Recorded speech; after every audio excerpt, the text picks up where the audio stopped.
Ziara yetu hii ni kuja kuona maendeleo ya mradi wa Julius Nyerere Hydropower Project ambayo kwa kweli Watanzania wote wanaufuatilia kwa karibu mradi huu. Kama mnavyofahamu, tulianza mara ya kwanza, tukapata mashine ya kwanza baada ya kuwa imekamilika mwezi wa pili mwaka wa jana. Na leo tumekuja hapa baada ya mitambo yote 9 kuwa imekamilika.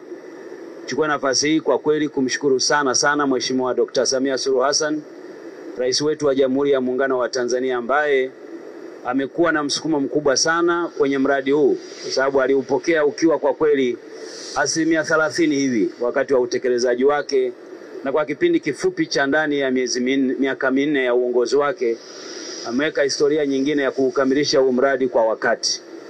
Leo tumekuja hapa tukiwa mawaziri wa sekta zote ambazo tunashughulika na mradi huu, kwa sababu kwa kweli mradi huu hausimamiwi na sekta moja, yani sekta ya nishati.